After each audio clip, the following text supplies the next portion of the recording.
Okay, so Matthew chapter 9 and verse 9. And where we're picking up here, if you remember where we left off, Jesus has just traveled across the Sea of Galilee, and he's actually now back in his hometown. Jesus is back in his hometown, and when Jesus first arrives here, of course, there is the wonderful scene of Jesus healing the paralytic man, the man who was paralyzed. And we talked about how there was differences between the two accounts, but that the differences actually make it stronger, not weaker. And today we're going to pick up at Matthew chapter 9 and verse 9. And I'm going to start just by reading off this first little bit, and then we're going to talk about it a little bit. It says, as Jesus went on from there, he saw a man named Matthew sitting at the tax collector's booth. Follow me, he told him, and Matthew got up and followed him. And while Jesus was having dinner at Matthew's house, many tax collectors and sinners came and ate with him and his disciples. And when the Pharisees saw this, they asked his disciples, why does your teacher eat with the tax collectors and sinners? And on hearing this, Jesus said, it is not the healthy who need a doctor, but the sick. But go and learn what this means. I desire mercy, not sacrifice. For I have not come to call the righteous, but the sinners. Okay. So here we have the calling of Matthew. Matthew is, of course, the namesake of the gospel of whom we are going through right now. Matthew is, of course, one of the 12, one of the close company of Jesus. And I have a question for you. If Matthew was sitting at the tax collector booth, what do you think Matthew did? He collected taxes. Now, I don't know how all of you feel, but it's like one of those things, right? No matter what your profession is, right, you'll tell people. You'll be like, yeah, I'm an electrician. I work at a bank, because I don't really know what your title would be. But you work at a bank. Well, what? There you go. It changes all the time. They work in a lab and play with microscopes. Sounds awesome. Right? We have a bunch of different things, and we're usually pretty open and honest about our profession, right? About what we do, and what we get paid to do for a living. However, if you work for the CRA and you are one of the people that goes around taking other people's money, how honest do you think those people are? Or do you think they just say something like, I work for the government? Yeah, exactly. Right? You don't want to be known as the person that takes other people's money. And guess what? Nothing has changed over 2,000 years. They were unpopular then. They're unpopular now. We don't like people that take our money. Right? It's something that happens. It's something that ends up being done, but it is nonetheless something that is extremely unpopular. It is something that nobody likes. No one likes these people. And of course, they usually go out of their way to hide themselves. But in this particular case, right, Matthew is a well-known tax collector. He is someone that is known for taking taxes. And back then, if you can believe it, tax collecting was even worse because there was no one really to look over you. There was no computer system to double check. It just meant that a lot of times these tax collectors would end up taking more tax than they were actually supposed to because they were using it to line their own pockets. Right? So they would make sure they got enough tax to be able to send the money off to Caesar, but they would also make sure they got enough tax that they could have, that nice Persian rug that was being imported this week. And of course, so Matthew immediately starts off in the dislike column by most of society. And yet, what is it that Jesus does? Jesus, it says he walks along, he sees Matthew, he's sitting at his booth, and he says, follow me. And what does Matthew do? He gets up, he leaves his job, and he follows Jesus. Two things. How many of you would be willing to follow some stranger that walked by, who just walked by and said, follow me? Right? Like, you just follow some random stranger? Don't do that, Travis. Please don't do that. Do not follow strangers. Right? My point being, none of us would do that, which means that Jesus is not a stranger. The wonders of Jesus, the signs of Jesus, the things that Jesus has been doing has made its way to his hometown, and Matthew knows who Jesus is. He's heard the tale. He knows what's been going on, and so when Jesus stands there in authority and says, "Hey, follow me, he goes, this is that guy. He's the guy that's been curing the blind, driving out demons, calm the storm. He's the guy that spoke to the thousands on the mountainside during the Sermon on the Mount. This is the guy. He's the one we've been waiting for. And so he stands up, he leaves everything behind. The job which was the most lucrative, tax collecting, he leaves that behind and he goes and he follows Jesus. But then, of course, the Pharisees, depending on which translation you have, sometimes it says the teachers of the law, because it tends to be, whenever it says Pharisees, it doesn't mean like Pharisees as a group, because if you know much about what was going on, calling someone a Pharisee then was kind of like calling someone an Orthodox Jew. And so where were the Orthodox Jews? They were in Israel. So that's like most of the population there were Pharisees. But when it's specifically targeting Pharisees here in the scripture, it tends to mean those that were teaching and those that were in authority in the Pharisee order. Okay? And what is their first thing? They say, wait a minute, why are you dealing with these tax collectors and these sinners? And this, I think, is paramount to the entire Christian faith. Kids, if you want to know what being a Christian is all about, I need you to focus right here, okay? This is what being a Christian is all about, okay? It's about the fact that you don't need to earn your way into heaven. It's not about how many good deeds you do. It's not about how good of a life you live. It's about putting your trust in Jesus. Because here's the Pharisees. We have the clash, the collision of two worldviews happening here. The Pharisees, who are under the illusion that they need to earn their way to righteousness, earn their way into heaven. It says here, it says, why does your teacher eat with tax collectors and sinners? And Jesus said, it is not the healthy who need a doctor, but the sick. And how true is that? Right? He didn't come to save the righteous, he came to save the unrighteous. Because guess what? If you're righteous, which means that you're right with God, you have a perfect relationship with God, you're able to live up to the law to the fullest extent, then do you need to be saved? Of course not. The wrath of God doesn't fall upon you because it only falls upon those who have sinned. Now, of course, we have the benefit of knowing, right, what Paul illuminated us to. If you're going to be so arrogant as to think that you are perfect, as some of the Pharisees did, right? Even Paul said, even I, the Pharisee of Pharisees, the one who stuck to the letter of the law the closest that he could, even I have fallen short of the glory of God. So all of us have. All of us have fallen short of the glory of God. And there is none of us, not even one, who is righteous enough to say that I am righteous before God. The other thing I want to point out is this. Jesus gave them a quest. He said, find out what this means.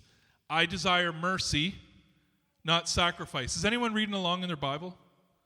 Do you see the footnote there?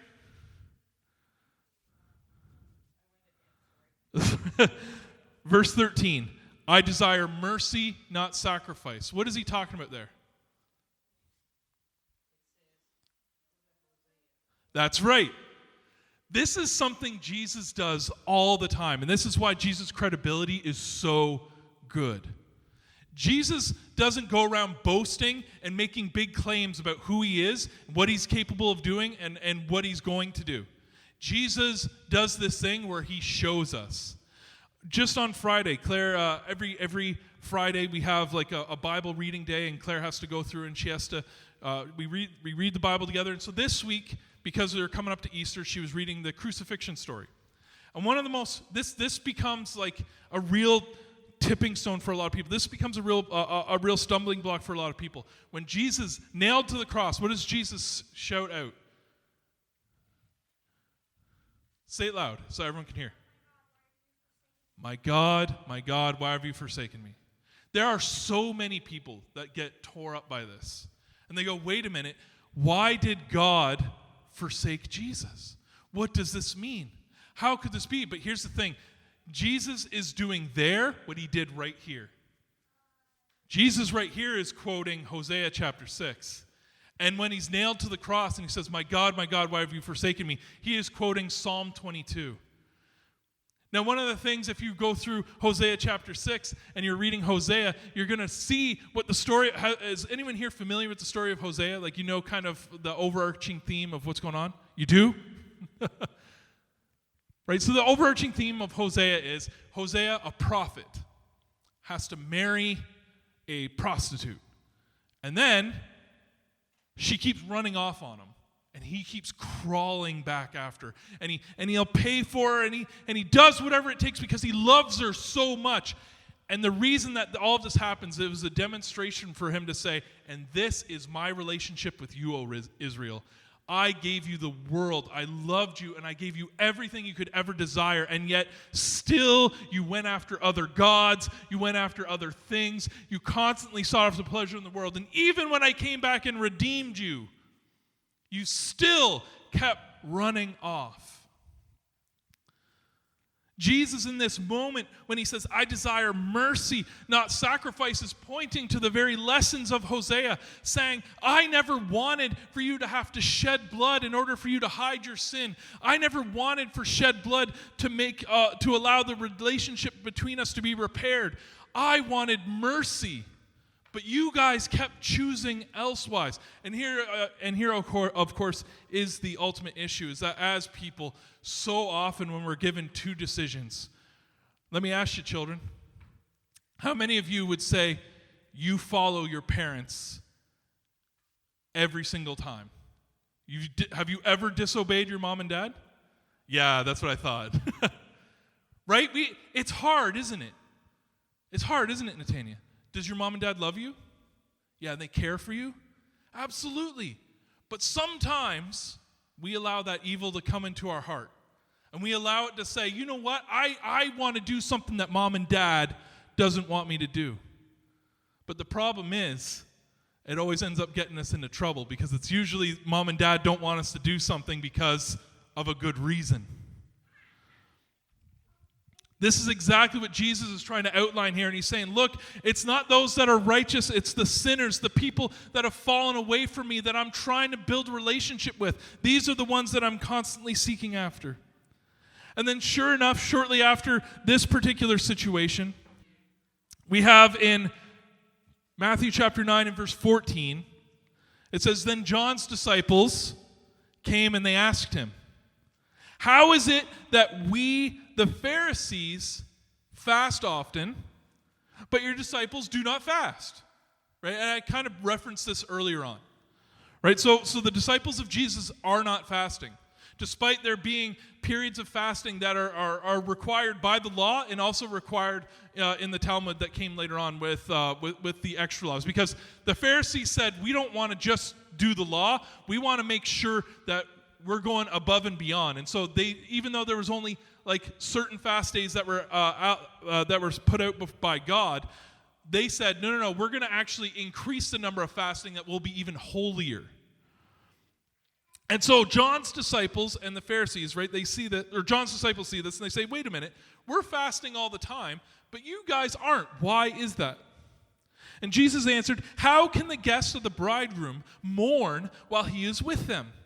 The time will come when the bridegroom will be taken from them, then they will fast. No one sews a patch of unshrunk cloth on an old garment, for a patch will pull away from the garment, making the tear worse. Neither do people pour new wine into old wineskins. If they do, the skins will burst. The wine will run out, and the wineskins will be ruined. No, they pour new wine into new wineskins, and both are preserved. Okay, so there's a couple things. What are John's disciples asking about? Okay, because this is key. Because otherwise, this seems like two completely disjointed ideas, and Jesus can be perceived as rather confusing. Wait a minute, why are you talking about fasting here, and then you're talking about old garments here? What is going on? But what are John's disciples coming and asking him about? They're saying, hey, why are we fasting, and why are you not fasting according to what? Where did they get this idea of fasting from?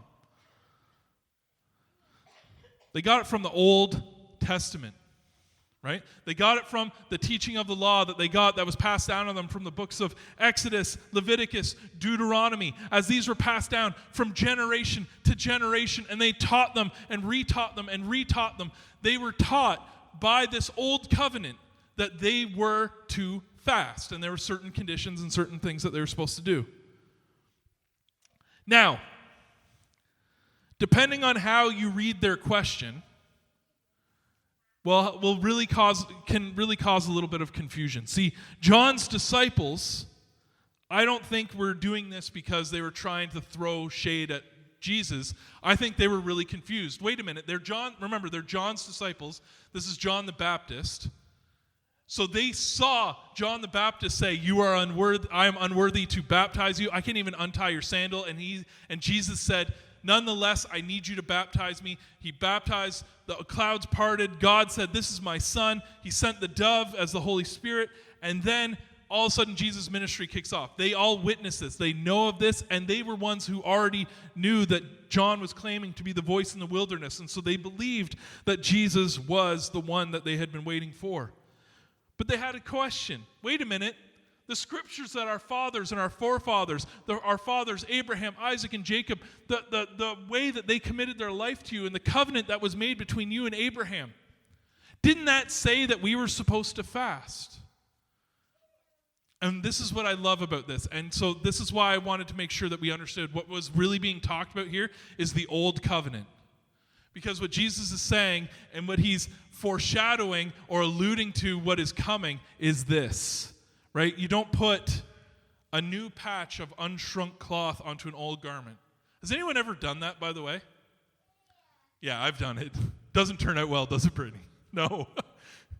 I've done that where I've patched my jeans and, you cut out a patch from jeans and you put it on, and then you put it through the wash like once, and then it ends up ripping your jeans, and it gets worse and worse, and before you know it, your jeans are just a bunch of patches, right? And it looks terrible, and it doesn't function properly. It's no good. But I want to focus more on this idea of the wineskins. Now, the reason that wineskins would have been a much more accessible thing to them is because, guess what? They didn't, only super rich people could make wine barrels, okay? Right? We're talking about, this is the turn of the Iron Age, right? It's part of why Rome was able to conquer the entire world. They had iron. Everyone else is still using bronze. It changed everything.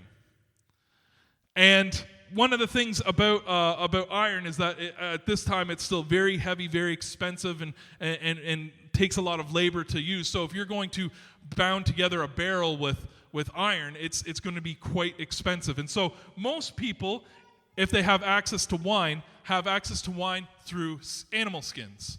And what you would do, you would slaughter the animal, you would tan the hide, so that way the hide wouldn't rot.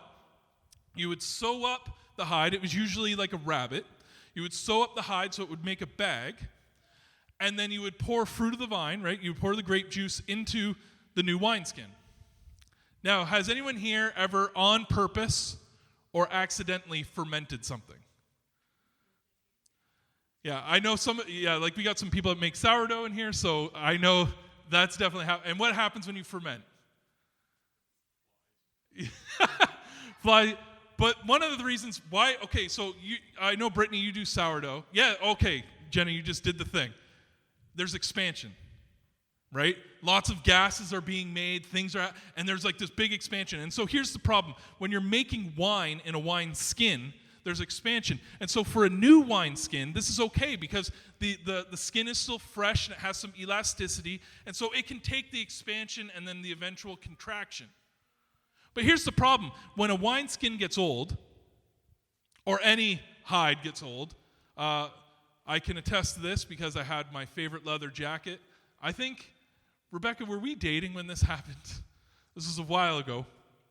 And I remember I loved this leather jacket. But as the leather gets old, it starts to lose its flexibility. So I was very careful, and I took it to the leather dry cleaner. Turns out they didn't know what they were doing. And they ruined my jacket because the jacket had become too old, and it had lost its flexibility, and it cracked and it broke. And what Jesus is saying here is if you take new wine, if you pour fresh juice into the wineskin and you allow it to ferment, that wineskin has become old and rigid and brittle. And when eventually that expansion comes, it will burst and you'll lose everything. What Jesus is talking about here, he's talking about the old and new covenant. And I want us to pay attention to the last words that he says here at the end of verse 17. He says, they pour new wine into new wineskins, and both are preserved. I want us to realize this because this is something I think a lot of times, a lot of people that are like, have you ever heard of the people, they call themselves red letter Christians? I'm only going to look at the red letters. Have you met these people? Okay, so some of you have met them. Here's the problem. If you're a red letter Christian and you're only going to apply your life by the words of Jesus, you're going to miss out on a lot because even Jesus said right here, guess what? The Old Testament is worth keeping, it's worth having, and it's worth remembering. And in fact, it's worth making sure we don't destroy it. We need to preserve it. The Old Testament is good. Does everyone know what Old Testament means? It means Old Covenant, that old promise, that was made to Abraham. That is good. It is valuable. It is something that we should know about. It is something that we should value today. But Jesus is coming, and there's going to be a new promise because he realizes, you know what, although there's this old promise, and I said, if you can live this way, then you're going to come into heaven. I realize that heaven's going to be a real empty place unless I make a new covenant. And then Jesus came. I don't know what that was. Oh, okay. Then Jesus came, and he said, no. I'm going to make a new covenant, a new promise, a new wineskin. Why new? Because the old one is still good, but the new one is also good. Both are good, and they are both needed to be held side by side. There's nothing wrong with the old garment. There's nothing wrong with that garment whatsoever, but to put a new patch on the old garment will destroy both. To put new wine into an old wineskin will destroy both. And we see this because there are churches that literally try to do this. They try to live an extremely legalistic, very hardline way of the Old Testament. And those churches always end up collapsing and falling apart because it's an impossible weight to live by. That was the whole purpose of Jesus' new covenant. So when Jesus came forward and he says this thing, he's foreshadowing for us. Guess what? Something new is coming. Something powerful is coming. Something so powerful, something so important, it's on equality with the old covenant that was made with Abraham that they've been holding on to for the last 1,500 years. They've been waiting. They've been waiting for what's going on. And Jesus, as he will be very clear with us later, he didn't come to abolish the law. Because the law was good. He came to fulfill it. He came to be what we couldn't be. He came to do what we couldn't do. So in that way, one day we'll be able to stand before the Father and say, it's not by me, but by your Son that I am saved. And I thank Jesus for paying the price that I couldn't pay, for doing the things I couldn't do, and for being the person I couldn't be.